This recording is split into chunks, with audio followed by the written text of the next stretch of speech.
Hello there!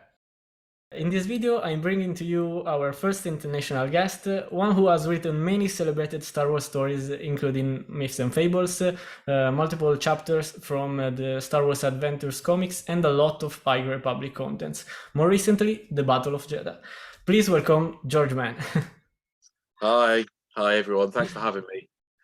Thank you so much for taking some time out of your schedule to chat about Star Wars and your works in this universe. More than happy to be here. I always love talking about Star Wars. That's good. Before digging in your Star Wars career, I would like to open up the interview with a couple of icebreaker questions. Since we as a community identify as a legion, inspired by the great sense of unity between the soldiers in the Grand Army of the Republic, I want to start asking you, what is your favorite clone trooper and why? So that we can imagine what would your place be as a brother or even a sister if your choice happens to be Omega. Yeah, I am.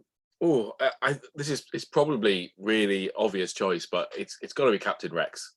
I mean, that's a great pick. He's unorthodox. He takes risks, and he's a survivor who keeps fighting right to the end. And I love the fact that they've now got him, like they've retrospectively put him into Return of the Jedi by that guy with the white beard saying is now Captain Rex. I love the fact he keeps fighting the good fight all the way through. He's the Grand Army of the Republic till the end. Yeah, he restored the Republic. Exactly. I do. So definitely Rex. I do also have a soft spot for 99 as well. The old guy who who helps them even though he can't fight. I think there's a good core message in that as well. Yes. Yes. So he's another favorite, but Rex would be my choice if I had to pick one. And that's the 504th, so you can't possibly go wrong. I have to say that almost every clone is a good pick, since they share a sort of collective character arc. This makes all of them really interesting. Yeah, I mean, there's so many cool. Like Fives is great as well, of course. Yes. And what he 501st. Yeah, I mean, they're all great, and I'm loving the Bad Batch as well. So yes. Absolutely. Now to the second question. What story made you a really big Star Wars fan? Taking your love for the saga to the stars, it could be anything. The first Star Wars classic movie, a book, an animated series, anything. Yeah, and to be honest, it's going to be another kind of fairly typical answer, I suppose. But it was Empire Strikes Back. Well, it's between I can understand it. and the Jedi, and Empire Strikes Back is it's kind of my first Star Wars memory, because I remember I was very young, going to the cinema with my grandfather. He used to take me to the cinema to see lots of movies, and just being blown away particularly by R2-D2. Actually, this character on the screen who I really, as a young child, I really identified with R2-D2. So I think that's probably where it started, but where it really consolidated was Return of the Jedi. I remember watching Return of the Jedi with my parents, and from that point on, I was in. I was buying the Star Wars comics that were being reprinted in the UK by Marvel UK. I was collecting Star Wars sticker books. I had Star Wars action figures, and me and my cousin used to like hide behind the sofa and make up stories with the characters. And from that point, it just became a lifelong kind of a fan, really. I've dipped into the EU books over the course of time. I read Splinter of the Mind's Eye, was one of the first ones I read.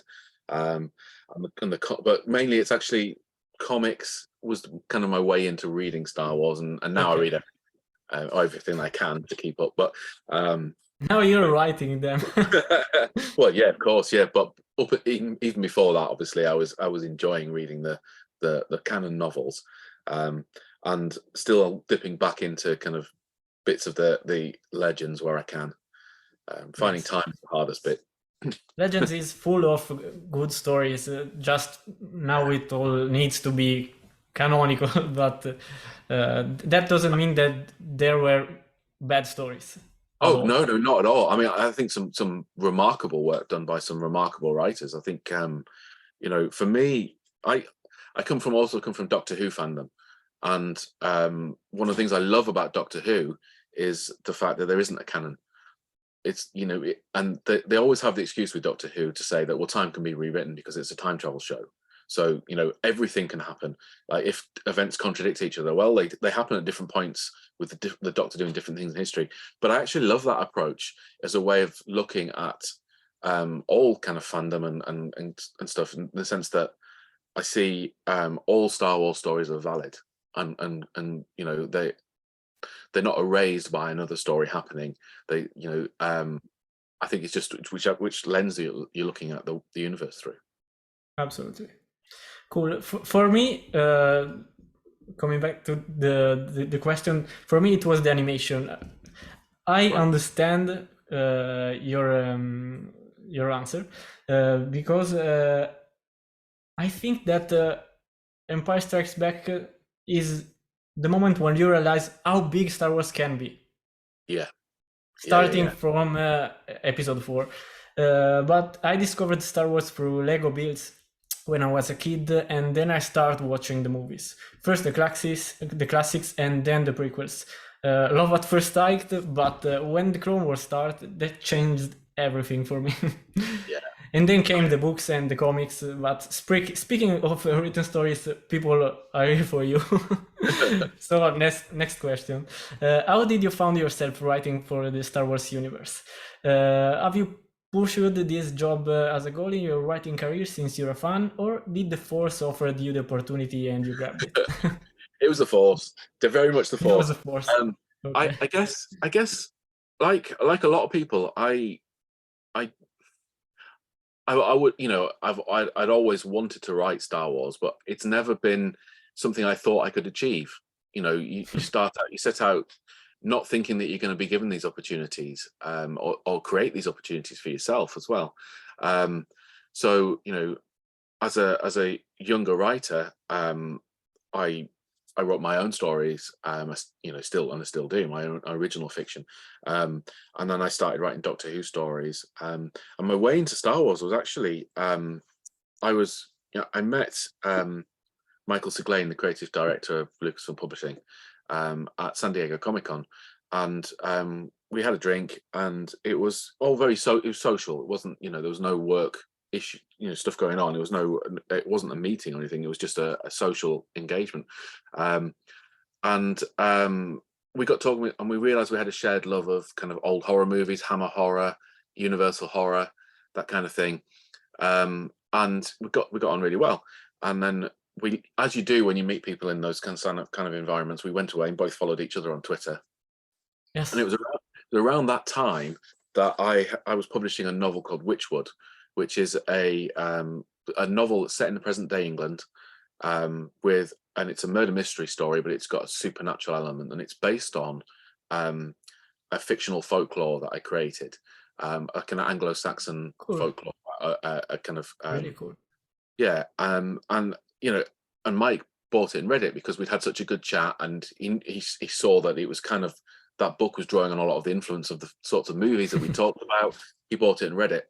I didn't know he'd bought it and read it, but when I saw him again at New York Comic Con, like three or 4 months later, he pulled me to one side and said, "I read Witchwood. You know, the all the folklore in that novel, was that real, like, historical folklore, or is that something that you created?" And I said, "Oh no, I created it for the story." And he said, "Would you like to do that for Star Wars?" And that's where Myths and Fables came from. So I mean, of course, like, you know, I nearly dropped my beer at the time. It's like, yes, I would grab it with both horns. Yeah, of course, I'd like to do it for Star Wars. So it came from really going out there and creating my own stuff first, and people seeing that and seeing and thinking, well, this guy could be a match for Star Wars. So I mean, Mike didn't even know how big a Star Wars fan I was, other than, you know, in passing when we'd met, I'd mentioned that I love Star Wars. So that's kind of my origin story in Star Wars fiction. That's awesome. I loved Myths and Fables and all the legends you wrote, and discovering that's the origin story is really cool. Yeah, they were great fun to do. I can only imagine how exciting it was for you to become part of this, especially with the responsibility you as an author have now that the canon needs a more cohesive and precise direction, respectful of other stories, even if Myths and Fables maybe has a different approach. Yeah, I think there's a certain freedom that I was allowed with Myths and Fables, which I kind of look at, and there's a sense of plausible deniability in the sense of canon, in that these are stories that are the canon aspect of them is that they are stories that are told in universe.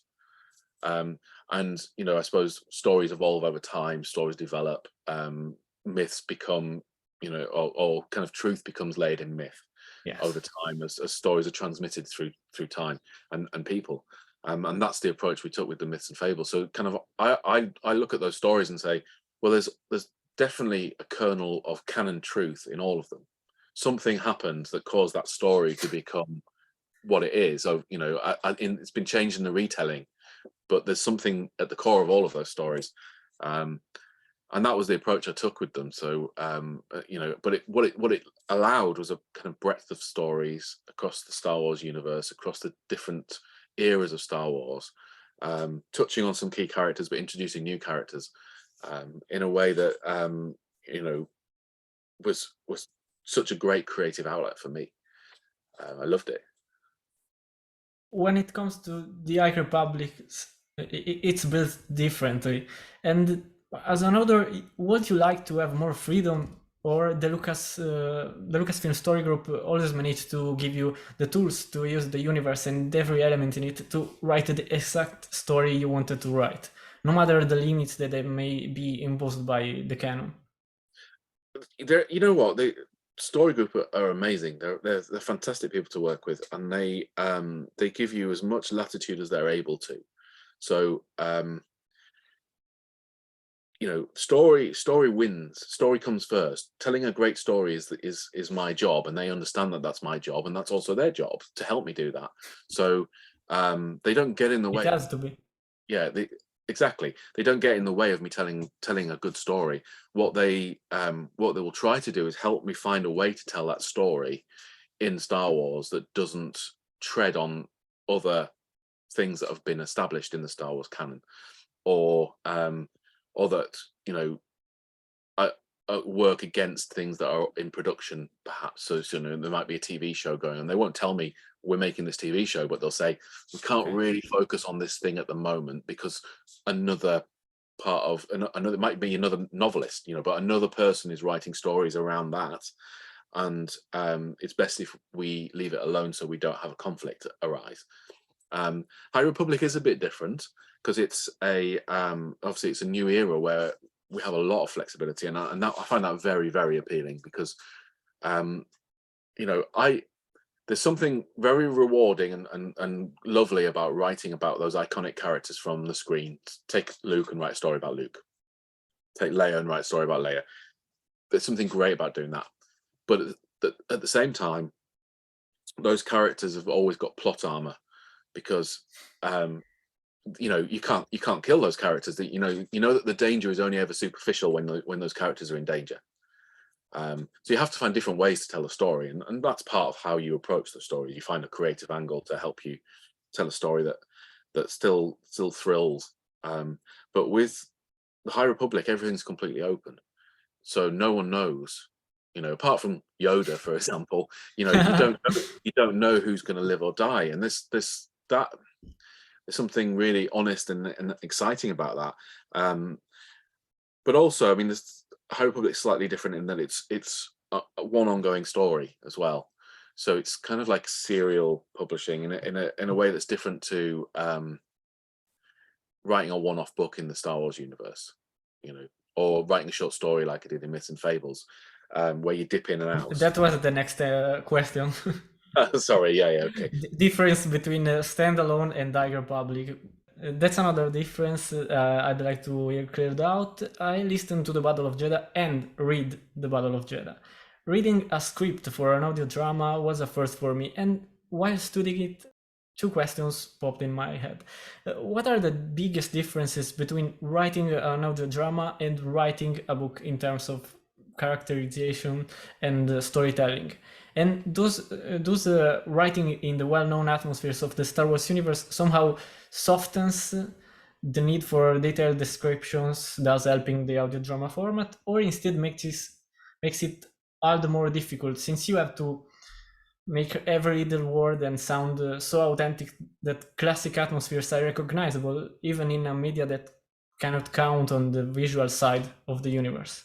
Yeah. So to take the first bit first, so writing an audio and writing a novel are very different experiences. A novel is a very personal experience. So even though you're working with people, editorial people and story group and other people who have an input into the shape and structure of that story and the character arcs, once you're writing that story, because you tend to shake that stuff out while you do the outline, and then it's just you and your computer for a long time. You spend a long time with that book, months and months, and it's your book, and and the phraseology is yours, the way you approach story structure is yours, the way you approach those characters and the dialogue is yours, and that's what survives to the reader. The editorial process is about tidying that up and making sure that that you have expressed the best version of that story in your way. But when you pick up one of my novels, you're reading pretty much what I intended to write. An audio script is entirely different in that you start from the same kind of premise, which is I've got to tell a good story, and it's got to have a beginning and a middle end, and it's got to have great character arcs. But the script is your writing is actually, it's a very collaborative process because you're not writing this. It's slightly different because I know you've sat and read the script in book form, but actually the intended outlet for that script is that it's going to be performed by actors. So you've got to leave room and anticipate that actors are going to bring their performance to that. They're going to make those characters their own, and they inevitably will. When you listen back to it at the end, they will sound different to the characters you had in your head when you wrote the lines, because they've been interpreted by an actor who puts their own spin on it and brings their expertise to it and brings that character to life. And it's great, actually. It's a great experience to hear those characters brought to life in unexpected ways, or to hear lines that you didn't think were funny actually are funny, and lines that you thought were hilarious aren't, because of the way they're delivered. And that's it's a great experience. But to move on to the second part of the question about kind of description and the Star Wars universe and how that influences your approach, when you write an audio drama, you're writing, you've got to tell a story through dialogue. Essentially, you have sound effects to help you, and there are certainly in Star Wars there are sound effects that help. You can have sounds that of the environment that tell you you're on a Star Destroyer, or this is a droid walking by, or but at the same time you have that in real life. So if you're writing a car going past on the road beeping its horn, you know what that is. So I don't think it makes it any easier or harder that it's Star Wars. I think you still have to approach it in, how do I best communicate the story and what's happening through dialogue, and this is the big trick, and this is the hardest bit, while still making that dialogue feel naturalistic. So in a lot of the kind of old 1930s radio shows, when audio drama was at its height, particularly in America, the actors would say, "Look over there, that car. He's driving a red car. He's wearing a hat." And they would describe things that you and I wouldn't do in a conversation, because they were only doing it for the benefit of the audience. I always try to avoid that type of dialogue because it's too You nailed it. Yeah, thank you. So the trick is to think about, okay, well, how do I bring up these elements in conversation in a way that feels natural but still communicates a visual picture to the person listening to it, and leave room for the actors to add their performance. So it's a very different, as I say, very different experience. A bit more like writing a comic book, because that's collaborative in the same way. You write a script for the artist to then interpret into art, and the person who is reading the comic isn't reading your script. They're reading the art with your dialogue superimposed onto it. So when I write a comic script, I'm writing the script almost as a letter to the artist, and I even use that kind of shorthand in there to say, "Oh, this is like the scene in the opening of this movie," where this type of thing happens. Or you can make references to real life, because Yes. that script's not going to be read. It was a bit different with this because we knew we were publishing the script, so I kept the script very much kind of like in universe. But I hope people who approach it to read it gain something by some of those atmospherics and the little descriptions as well, because Yes. it's a different experience to read that than it is to hear it. Well, I have to say you nailed it. Thank you. I appreciate it so much. And I wanted to ask you, how does your creative process start when you are writing for Star Wars? What do you need to prepare, and how do you prepare for it? And how does it change once you are ready into writing? Is it different from your work, not non-Star Wars work? Is it different? I think I've changed. To be honest, I think I've changed the way I work on other books because of the way I work on Star Wars and other tie-in projects. So, and I used to be more. Have you heard the terms pantser and plotter? Yeah. So I used to be more of a pantser with my own stuff. I used to just sit down and write, and I'd have a loose idea of where the story was going. You can't do that with tie-in fiction, whether it's Doctor Who, Star Wars, whatever it is you're writing, Sherlock Holmes, because you have to have the plots approved in advance of writing the actual manuscript. So you have to do. So part of the creative process becomes working out the entire plot, working out the chapter plan. I now do that for my other stuff because I found it such a useful tool. Doing it for Star Wars and other similar properties, that I now apply that to when I'm writing one of my own books. The creative process, I'm always looking for the key that unlocks the story. There's usually a key, and sometimes it's a piece of art, sometimes it's a piece of music that captures an emotion that this is the tone I want for this. Sometimes it's just a scene. There's a story I'm writing at the moment. I can't talk about what it is.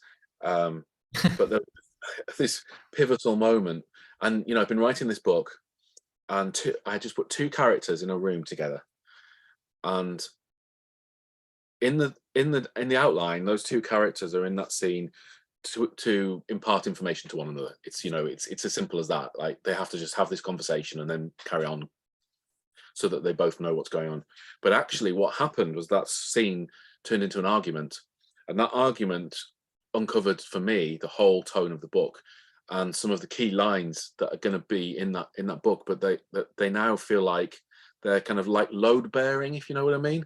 They're like fundamental elements of the book that everything else is circulating around. It's like these things these characters say to each other are like someone underlining the themes of the book. And for me, writing that scene kind of then unlocked everything else, and I kind of went, oh, I see how this bit's going to fit. And there were a few like kind of vague bits in the outline and suddenly they just went click, click, click, click, click, click, and it just all. And that's often the case. Like, give you another example that I can actually talk about in Dark Legends. There's a story called The Orphanage. Yes. That was the story that unlocked the book. So the creative process was really, with that book, was to sit down and go, right, what are all the great horror tropes that I love, and all great horror movies and horror beats that I want to get into this book. And I've got to have a werewolf story, and I've got to have a ghost story, and X, Y, and Z. But what really unlocked it was I went back and I watched an episode of Rebels with the Grand Inquisitor, and I realized Grand Inquisitor was Nosferatu. Grand Inquisitor? Yeah, the Grand Inquisitor. And yes, I didn't understand what you said after the Grand Inquisitor. Oh, so he looks a bit like Nosferatu? Oh, yeah, yes, okay. Vampire. And I thought I suddenly thought, what if I do a story about the Grand Inquisitor as Nosferatu? That's why the art. of the And chapter. that's why the art is That's him. cool. And I had that image in my head, and suddenly the book again. It was the book just clicked. I kind of went, okay, I can see how this book's going to work. I can see if that story unpacks like that, other stories are going to work in a similar way. And then it became about finding those key images that would help, like Awesome. the werewolf story with the Khyber moon that's bleeding red, and it's like a Sith lightsaber, and it's like, well, okay, that story now works, and everything comes from there. So that's kind of how I approach it. I try and find that central image or note or scene, and that gets to the heart of it, and then unpack it from that point. So we have to thank Rebels for Dark Legends, and Rebels is my favorite show. So yeah, I love Rebels as well. I absolutely love Rebels. For me, Clone Wars and Rebels are on the same level, but there's something emotional, and in the teams, the team of the family, that Yeah, it's in my heart like no other Star Wars show. that's how I feel as well. I think the Star Wars for me is about family. It's about found family. It is. And that's exactly what that crew is. It's kind of the essence of Star Wars in Rebels. So that's why I love it so much as well. And I have to say that I'm a little afraid of discovering what's next for them. I found that the ending of Rebels was perfect, just like Episode 6. Yeah, no, I get that. I get that. We'll see. I think that you don't have to know everything in all of the stories. You can stop and say, okay, now I can imagine what's next. I don't have to see birth and death of every character. I get that. I get that. I mean, I agree with you in principle, but at the same time, there's a bit of me that's really excited to see what they're going to do. So I'm excited, but I'm a little afraid. fair enough. Now that you answered a lot of technical questions, we can say, I think it's time to move on and talk about your narrative works. Starting with the myths, because we talked a lot of your creative process, mostly. Yeah. Of myths, fables, and legends that are considered as stories told in the Star Wars universe, there are some details more true than others, just like fairy tales, just like we said before, but that's just until they are not. And here comes the question. If other stories will show elements from these books, they will enter a different dimension, and that would be really cool. It has already happened for some elements. If you can choose this fate for a specific story, an item, or a character from these books, what would you pick, and where would you like to see it in terms of Star Wars era and media? I think there's a really easy answer to that, is that I'm desperate to write a novel about Darth Kaldoth, the Duros Sith Lord. Yes. Features in both books, and that's why he's in both books, because I just enjoyed writing that story so much in the first book, and it got such a great response from readers that, like, people kept saying to me, this story. So I was kind of like, okay. So that's one of the things I knew from the start that I wanted to bring him back in Dark Legends, and I really want to write a full novel about that guy. I'm waiting. Well, time will tell. That's the sort of thing that's not a decision I can make. It's a decision for Lucasfilm Publishing to make, and one day I hope that can happen. That I've registered my interest, and I know they love the character as well. So that's my instant answer. I mean, I know I've referenced him in other stories. My friend Cavan Scott has referenced him in other stories. I know Adam Christopher talks about Darth Noctis from my Dark Legend story in Shadow of the Sith. Shadow of the Sith. Yeah. So it's starting to happen, and I will do more of it, because I enjoy creating those little links. So the more stories I write for Star Wars in canon, the more I will then try and reference some of those older stories. because it's fun. That would be really cool. And I have to say that I noticed that you love the character. Since he popped in here and there. Yeah, it's I mean, you know, that when I wrote the first versions of all the stories in Dark Legends, the Darth Kaldos one was 3 times longer than all the others, and I had to cut it down to make it fit with the rest, because I was just kind of carrying on, you know, just in the zone. So so yeah, I hope I get to do more with him one day. We fan has say in that we can support you. That's for sure. Brilliant. um, Next question. I wanted to say that a lot of the elements you created with these books are really unique and ready, just waiting to be introduced in other stories, just like you said, and they deserve it. Flip of the coin, I was surprised to see Shelish and Wachi in your book. I'm sure you made a lot of fun step using these minor characters. I liked it. And the first time I heard the story, it was read by Clark Gregg on Disney's official YouTube channel. I discovered the video while doing researches for a video about the complete story of Datumir, and Greg said that The Witch and the Wookiee is one of his favorite stories, and I can understand why. But since they are all your creation, I want to know from you, what's your personal favorite? Please choose a favorite from Myths and Fables, from Dark Legends, and from Life Day Treasury. Of course, I'd like to know the reason for your preference. Sure. It changes. So I'll give you an answer to each. If you ask me again in 6 months' time, I'll have a different favorite. That's how you know, that's how it works. But I think the one from Myths and Fables is probably predictable given what we've just been talking about, is Gaze of Stone, because it's, you know, it was the first chance I had to write Sith and you know, and lean really into kind of Sith lore and do something super cool with creating new Sith characters.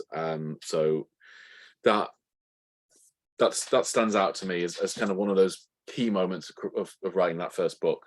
From Dark Legends, it's probably the orphanage actually that I mentioned. Okay. Partly, again, it's about the tone of it. It's about the you know, also the fact that I got to create a new Jedi survivor in there from who survived Order 66, and that was a cool kind of another little element that I enjoyed kind of unpacking and building out that element. You probably get in the sense, and one of my key kind of things I enjoy most about writing Star Wars is when I can add something new to the universe, because I feel like I'm giving something back a little bit, and adding something, rather than just kind of filling in gaps in the stories of other characters. I feel like by adding new characters, I bring something new to the Star Wars universe. I appreciate it, because sometimes the galaxy feels like it's too little. Yeah, I get that. So the orphanage was a bit of that for me as well.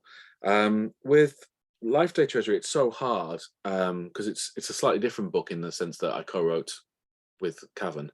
But I think my favorite today is probably Song of Winter's Heart, and that's because it has a real life parallel with the soldiers during the First World War who stopped to play football at Christmas. I haven't had the chance to buy and read the Life Day Treasury yet, but I still included it in my question for who read it and for my future self. Yeah, but do you know the story of the footballers? The classic the Christmas truce. So during the First World War, okay, yes, the German and British forces stopped. Okay. Play Yes, football, yeah, Christmas Day, and that was the inspiration behind that story. So we've got a rebel and a stormtrooper who grew up together as friends and on Alderaan, and then they both leave. One of them joins the Empire, one of them joins the rebels, and they meet again on the battlefield, and they stop and have a truce because Alderaan's been destroyed at that point, and they stop and the two of them just have a conversation. sat in the snow, and then they go back to fighting again. And it was a reference to that real life story, and so that's why I think it's probably my favorite in the book, because it's got that resonance with a really remarkable story from our history. Okay. Talking about the Dark Legend, I want to tell you my favorite now. Okay. Talking about Dark Legends, my favorite is the Gilded Cage. That's the right pronunciation. Yeah. I love Night Sister. Darth Caldot is here as well. And since the stories are meant to be scary, well, the idea of being trapped in someone other's mind, the mind of Darth Caldot nonetheless, Yeah. is really scary for me. Poor Zeldin.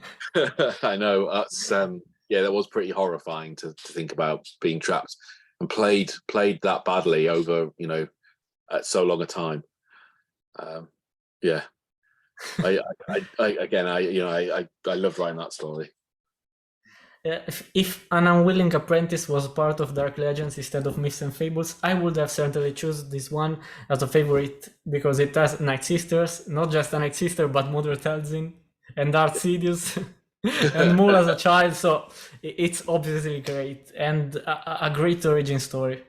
Yeah, thanks. That was a real surprise, that one, because that's where I pitched the story with different characters. It was the same story, but it was slightly different characters. And Story Group said to me, "Why don't we just make this Darth Maul's origin story? Just write it." And I was like, "Whoa, okay. You can let me write Darth Maul's origin story?" And they're like, "Yeah, it worked."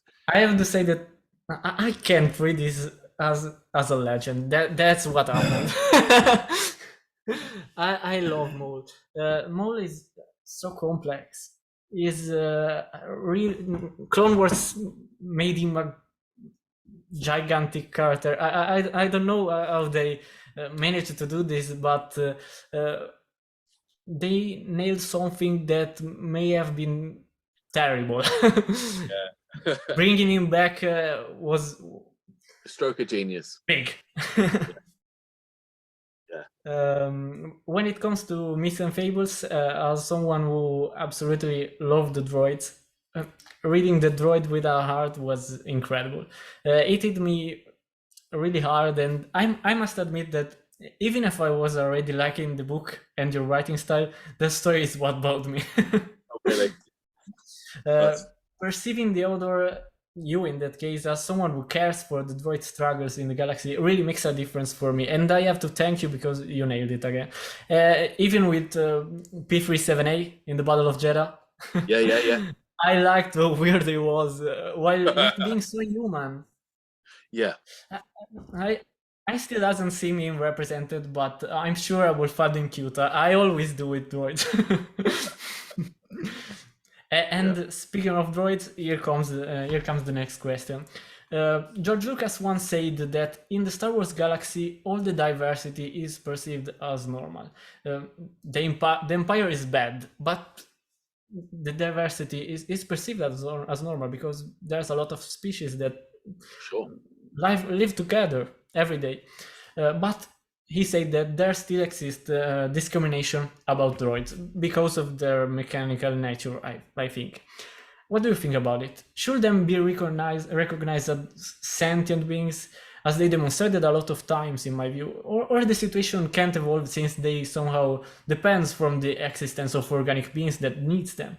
Will them ever be considered like a species or culture in the galaxy, with even a representative in the Senate or something like this? We recently saw the same thing happen to the Clone Army in the Bad Batch.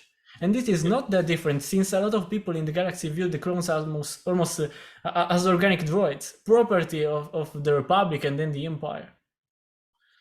It's a really interesting question, and it's a increasingly pressing question for humanity, really, about how what constitutes life and sentience. And we're in a world where algorithms drive a lot of our lives, and AI is becoming more and more kind of a part of our existence. I don't know if the Star Wars universe is ready to to go that far with droids. Certainly, though, as a writer, I am. I'm glad you. Thank you for mentioning P37A, because what I try and do with it when I write a story with a droid is I treat them as if they're any other character. They're not a piece of the furniture that happens to move every now and then. You know, they're. I have to thank you. But that's why you often see slightly quirky droids in my Star Wars writing, because I want to give them a personality. So I'm trying to figure out an angle, you know, and that's what P37A was. It was that idea of, you know, he can only speak in epithets derived from his. That's awesome, really, really awesome. But he's actually really sarcastic. I mean, that's the point behind him. Is like when you look at those lines, he's being sarcastic. He's using those epithets that are meant to be kind of heartwarming or learned, sage advice, but he's approaching them from a sarcastic point of view. And I try to do the same with, you know, like there's a story in called Baccarat in the Target Special Edition of Dark Legends, which has a droid's head called Sir Kron, which can tell the future, and you know. Bizarre. I try and do different things, or bickering droids in Quest for the Hidden City. Two droids that don't get on very well. So I'm always looking for different angles and always treating them as characters. So even if they don't get a seat in the Senate, they're always going to have a place in one of my stories. Well, thank you for your answer and for bringing love for droids in the Star Wars galaxy. This means a lot to me. Really. I can see to us, because usually I run the channel with my girlfriend and we love droids. Like we really love droids. They're a fundamental part of Star Wars. I mean, you know, I was lucky enough to go to Disneyland and Disney World rather, and visit Batuu and make a droid. So I've got my own droid in there, and he's actually GT11. And that's why in Quest for the Hidden City there is a droid called GT11. Yes. It's named after him because I so made sweet. I asked you a lot about you and your past works, and now I think it's time to start talking the most recent release, The Battle of Jedha. Sure. Once Obi-Wan said that's why I'm here, and that's why I'm here. I searched for this opportunity in the wake of the script release, and I'm so glad that you're open even to other questions. Of course, no problem. From there, spoiler alert, we will speak freely of the events, the characters, and I will quote part of the dialogues. I want to start talking about two specific moments in part 1, Pilgrim, where what may seem like an exchange on present matters between Creighton's son and Data Forte are instead easily perceivable as pretty dark foreshadowings. Okay. The first pretty early, Master San tells Dwayda that he never thought he would see the day when military transport sank in the skies over Jedha. He tells her that it seems and feels wrong. Unfortunately, we know that one day the Empire ships will ominously hang in the skies over Jedha, covering the entire holy city of Jedha, while stripping its people of precious and sacred resources, mostly kyber. The second is when Creighton starts speaking of the planet of Iram and Ireno, talking about how they've been on a war footing for so long that their political classes had been folded into their military structures. He is almost shocked that lifelong politicians has become generals, taking up arms against their neighboring world. To this, Master Forte replied that only thinking about it that is hard, and ponders about a galaxy in which the same thing can happen to the Peaceful Republic. Senators forced to become soldiers. While I think Ida acknowledges, that's a bad pronunciation, I think, acknowledge that time can change everything. Is it so? Sun is clearly more confident about the Republic's values, but little did they knew that the Jedi themselves will be forced by circumstances to become generals and military leaders in one of the most horrible and devastating conflict in the galactic history, the Clone Wars. These two moments hit me really hard. I loved them even if they saddened me. like a lot of Star Wars satellites do. And they represented very well the great distance between the High Republic era, especially this phase, and the ages depicted in George Lucas trilogies. I'm sure it was intentional, but I have to ask it. Am I just overthinking, or these two moments were meant to be thought-provoking thought-provoking foreshadowings? And if so, you choose to expose these topics through the discussed matter because they won't escape the listener ears, or because the occupation of Jeddah and the militarization of the Jedi Order were important events for you in first place, and you wanted to send the message through these specific historical events. I was long in this answer, but No, it's all good. No, I mean, in short, you're right. I mean, absolutely. So the first one, that moment when Creighton looks up and says, "I never thought I'd see military transports in the skies over Jeddah," that was the moment that unlocked the story. You know, I was talking earlier about yes, the key. It was that image of Jeddah, this holy place of the Jedi in their white robes, looking up and seeing military transports hanging in the sky. And it's a bit like, you know, it's echoing when you see Star Destroyers hanging over planets in the latest movies or TV shows. It's echoing that forward. And it was the moment that unlocked it, because it's so originally in my kind of my first pass, Creighton was a bit more cynical than he ends up being here, and I kind of overplayed it and worked it back. But he starts on this place of like you said, he's a little bit more kind of with Ada, he's a little bit more optimistic about where things are gonna end. But as the story goes on, it gets more and more, because he gets knocked and knocked and knocked and knocked, and until that moment near the end where he has to give the speech, you know, the big speech that rallies everything, and and that's where he has to kind of pull himself out of that fog that he's going to. But yeah, it was absolutely intended to be foreshadowing, and it was definitely the scene that unlocked the story for me. The other scene you mentioned is absolutely foreshadowing what's going to happen to the Jedi, and that was absolutely, and I can do that because it's one of the benefits of writing a prequel, is that you know where everything's going. So does your audience. That's the key. So that line is absolutely kind of worn on its sleeve, so that people who are reading it, who know what's coming, and they know the Jedi are going to have to be generals. They know that the Jedi Order is going to kind of slip away from the height that it's at the High Republic, and become the thing that they've always wanted not to be. And so it carries poignancy, because you see that moment there where actually Ada's recognizing this is a path we should never go down, but then we know that they're going to have to. So that's one of the, you know, 'cause writing prequels can be hard when it's like I said before about plot armor and things. You've got to think about, like, well, you've got to make a story marry up to what's coming afterwards. But one of the benefits of writing prequels is you get to do things like this. Well, you've done an amazing work writing the dialogues, and in the future I will use some of them to explain how the Jedi Order is changed. That's for sure. Wow, that's for sure. Quite an honor. Thank you. Thank you for these incredible stories.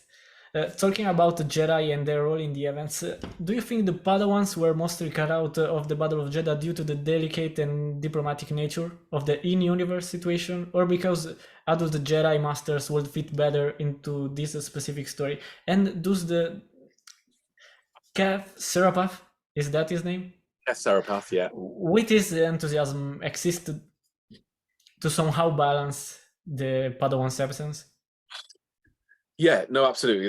So it's intentional. So it's not so much that the Padawans aren't needed. It's more, well, I suppose it's more that they think they're not going to be needed. They think this is a formality going into it. You know, the Jedi, they're bringing Iram and Erano. We know that they're the two heirs have married. that they want to bring about an era of peace, that they're bringing the peace treaty here to Jeddah of all places, the holy city. It was unexpected. Yeah, everyone expects this peace treaty to be signed with no problem. So the Jedi are there kind of almost as a ceremonial function, as just to shepherd it through, to make sure that they're keeping an eye on things.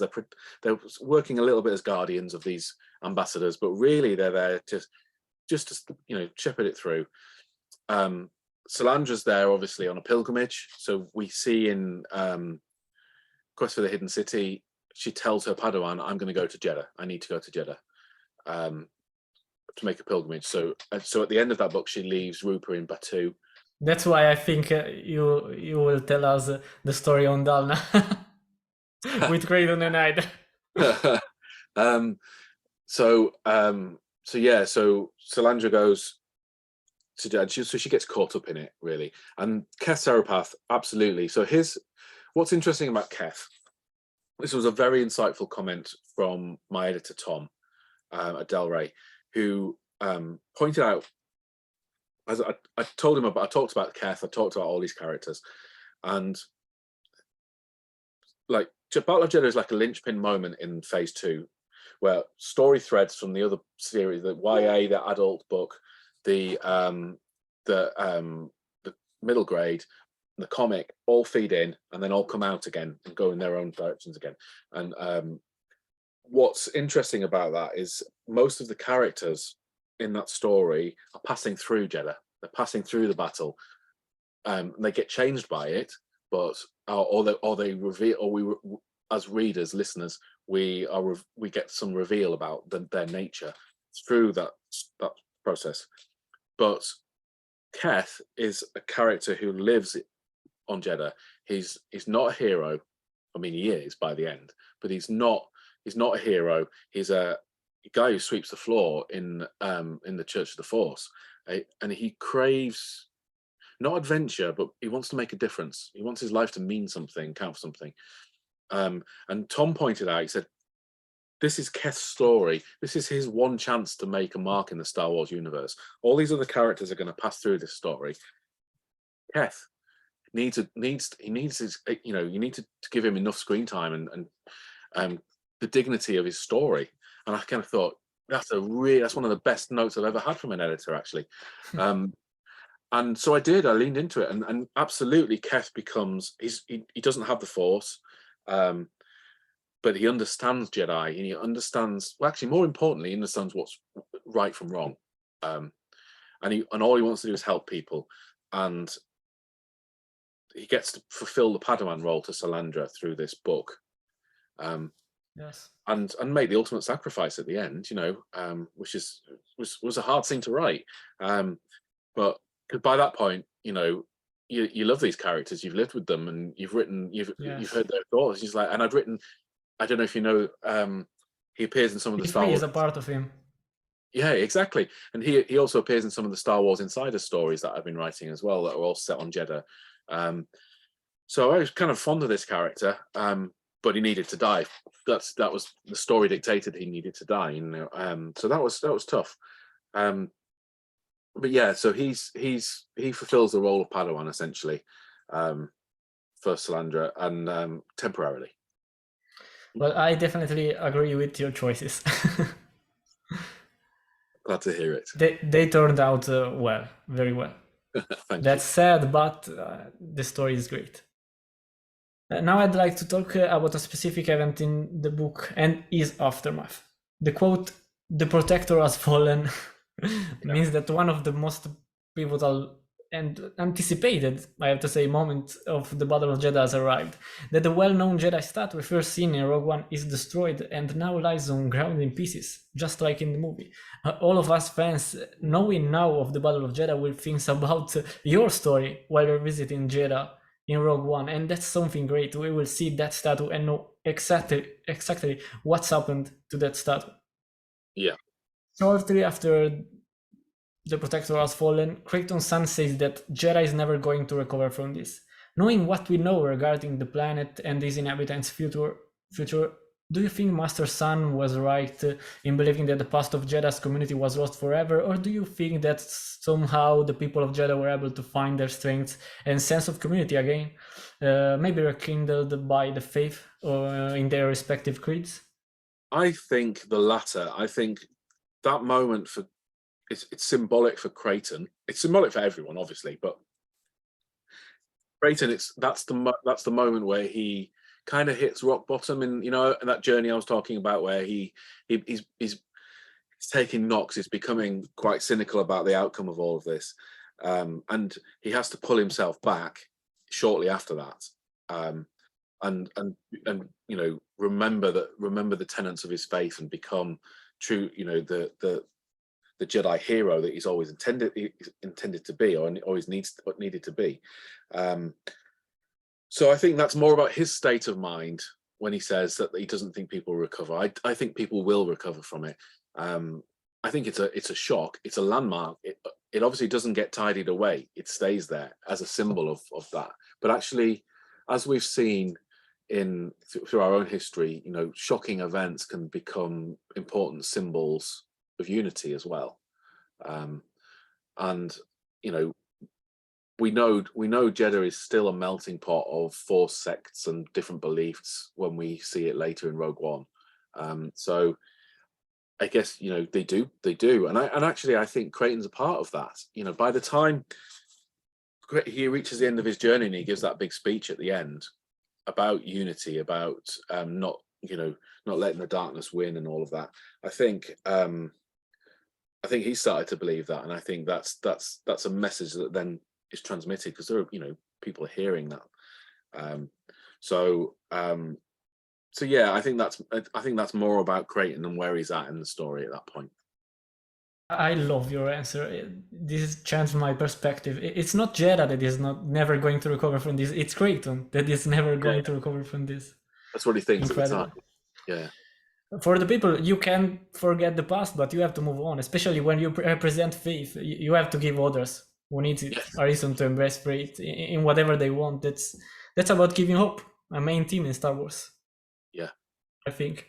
And speaking of faith, which is firmly tied to the Force in Star Wars, writing about Jedha, you covered many different cults and religions. Each of them view the Force differently. I want to ask you, how do you view the Force? What is the Force for you? Magic. It's magic. I mean, for me, that's it's.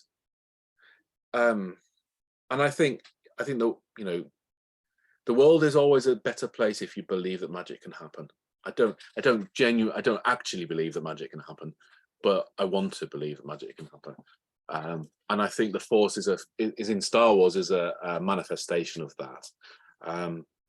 That the world is always a little bit more special and a little bit more colourful if magic exists in it. And I think it's why we tell our children about Santa Claus, or it's because it creates that magic. We need it.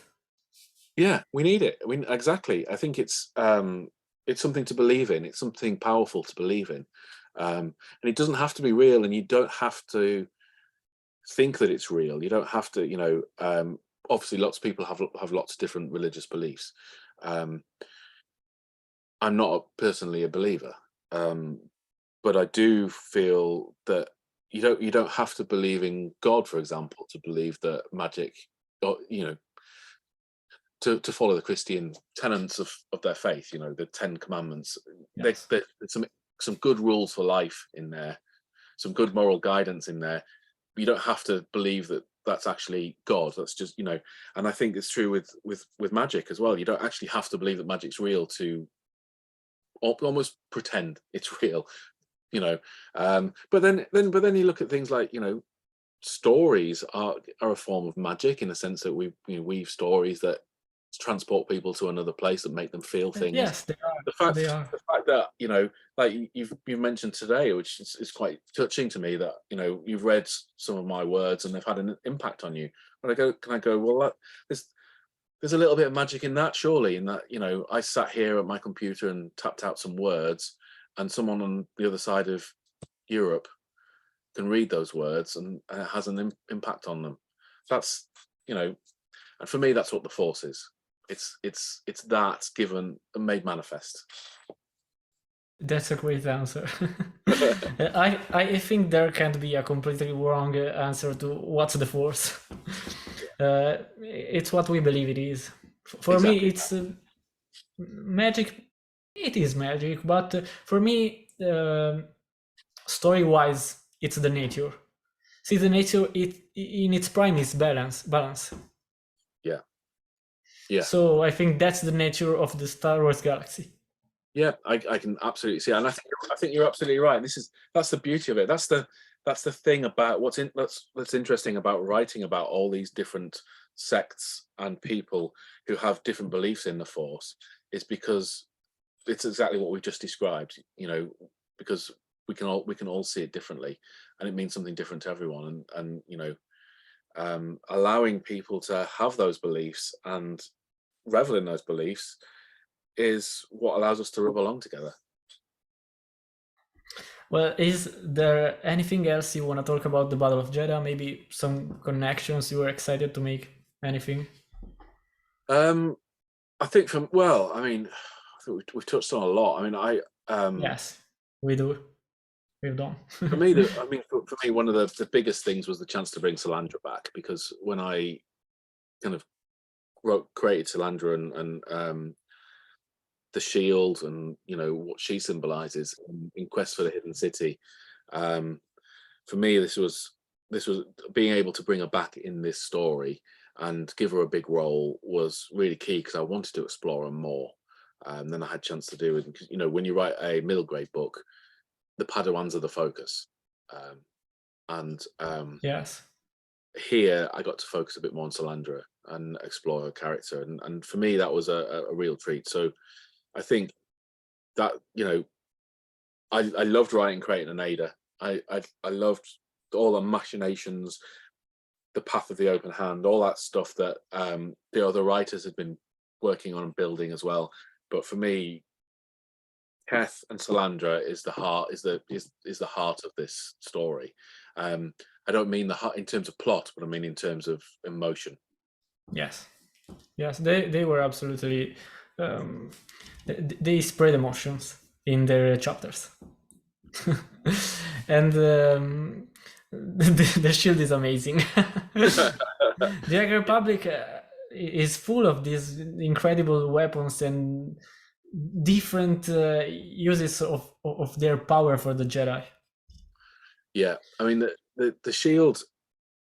You know, I mean, the shield was difficult to do, because that was one where I really had to work closely with Story Group to make sure, because I was doing something very different. You know, you've never seen a Jedi with a shield before, you know, you don't want to open that door to people saying, well, why don't all Jedi use shields then? You Yes, know, it's like, but it's just her thing. I'm not that type of fan. I have to say, yeah. I can understand that the galaxy is different. Maybe just most of the Jedi found it not very comfortable in the fight. They don't need them. They've got lightsabers that work as shields. They don't need shields. But for Salandra, it's not about the physicality of the shield. It's about the symbol that what it represents. Yes. And that line. She's Captain America. When she says, "I'd rather be the shield than the sword," that's her kind of her motto, and I think it's a really important message actually as well. Cool. And it's also an interesting counterpoint to what we talked about, where the Jedi have to become generals and soldiers later.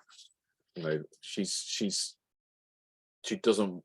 wants to be the protector. That's her place and everything that she symbolizes. Cool.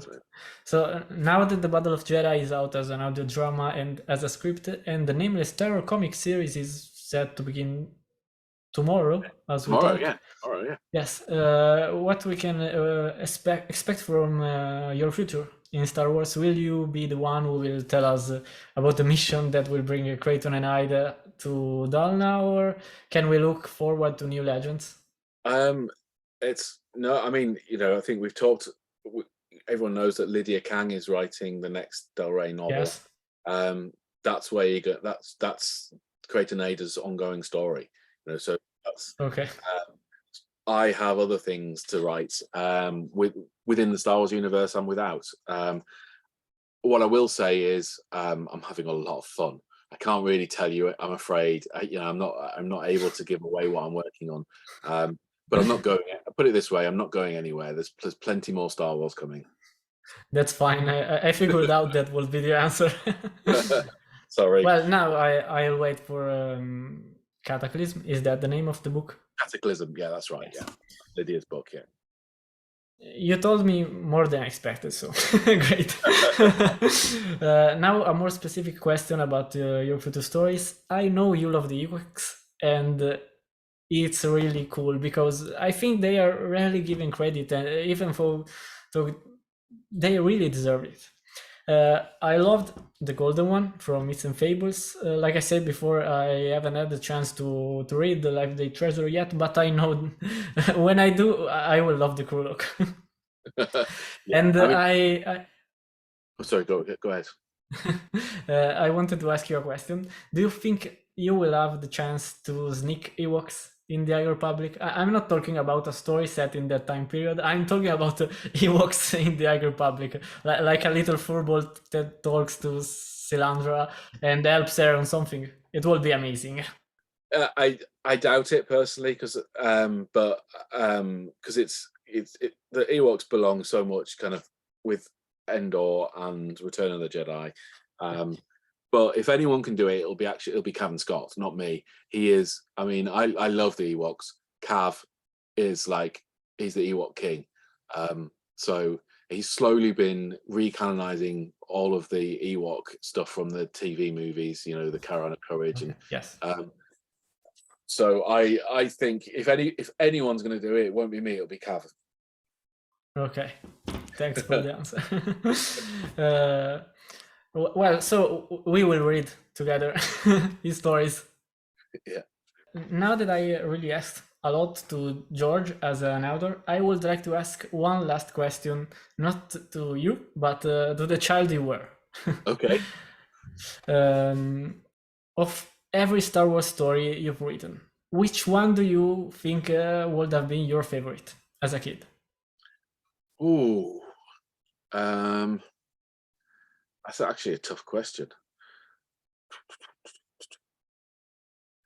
I think it would probably be Quest for the Hidden City, actually, because it's a monster story, and as a child, I loved monster stories. I mean, I think some of the stories in Myths and Fables and Dark Legends would have really appealed to me as well, like the werewolf story, The Witch and the Wookiee, simply because it's got a Wookiee in it, and I love Wookiees. But I think Quest for the Hidden City, because it's at its heart, it's a proper monster story, and I think that's that's why I wrote that book the way I did, because it's kind of like the Star Wars story I always wanted when I was little. So I think, yeah, that's probably the one. Thank you for the answer. I can only imagine how it is to think, how if I could tell my younger self that I will help shape the same universe I love so much. I'm already excited just at the idea that now I'm the one that's talking to you, a Star Wars writer.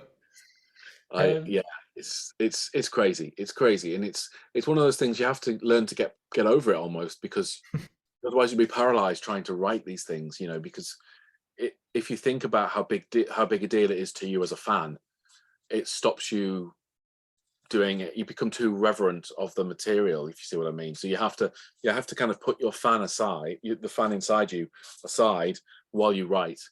Otherwise, you'd never do it. Thank you so much for all your answers, all your works, and for taking very much time, I have to say, more than what you said me you could, to talk with me. It was so great. Very welcome. Well, I can say you're part of the Legion now.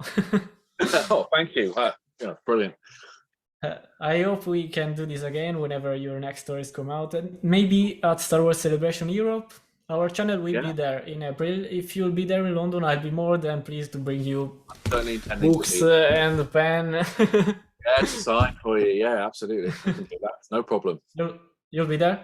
That's the plan. Yeah, it's the plan. I haven't got Okay. firm things locked down yet, but well, I'm absolutely planning to be there. Yeah, Okay. I'm excited. it'll be great to meet you in person. Yes. Before you go, where can people follow you online? And there are non-Star Wars stories you have written that you think Star Wars fans will enjoy? Yeah, I think check out my Newbury and Hobbs stories. There's kind of it's a series of 6 books with there's a comic book series as well. There's short stories and things as well, and they're kind of like steampunky adventure stories, kind of Sherlock Holmes meets Doctor Who meets Hammer Horror, set in an alternative kind of Victorian London, and a lot of the same influences. You know, obviously they don't have lightsabers and spaceships in them, but they a lot of the same influences in the kind of the makeup of the stories. And where people can find me online, Twitter's the best bet. At George_Mann is where to find me, and that's usually where I pop up to post news or retweet messages. Okay, thank you. And since I perceive Star Wars as a fantasy, I have to say, given that Elden Ring greatly increased the Souls games' popularity, I feel like suggesting even your Dark Souls graphic novels. They're epic. Oh, thank you. Brilliant. Yeah, I appreciate that. It's been a while since we did those, but they were a lot. You're welcome. You deserve it. Again, thank you so much, George. And until the next time, may the Force be with you. Likewise. Questa, Legione, era la prima intervista esclusiva ospitata dal canale. Un'esperienza e un'occasione incredibile, sì, esatto, non ho detto prima a caso. Questo è solo l'inizio di una nuova serie che fino a qualche mese fa non avrei mai creduto di poter realizzare. Iniziare con George è stato davvero fantastico perché, oltre alle sue indiscutibili qualità in quanto autore, è davvero un grande appassionato, proprio come tutti noi, e con la sua gentilezza è riuscito a farmi sentire a mio agio nonostante l'emozione, persino nel dialogare in una lingua che non parlo quotidianamente. La parte più complessa però è stata la traduzione completa dei dialoghi e l'aggiunta dei sottotitoli, un processo davvero lungo e impegnativo che ho affrontato per la prima volta e mi auguro abbiate apprezzato. Poter caricare questa e le future interviste senza la necessità di tradurre per voi ogni parola sarebbe decisamente più comodo e rapido, ma capisco che non tutti siano in grado di seguire senza un aiuto. Io vi ringrazio, soprattutto chi ha seguito il video fino alla fine, e al solito vi do appuntamento ai futuri contenuti e alle live sul canale Twitch, Phoenix Tales, per cui potete trovare il link in descrizione insieme a quelli per supportarci e per unirvi al server Discord. Come sempre, che la forza sia con voi.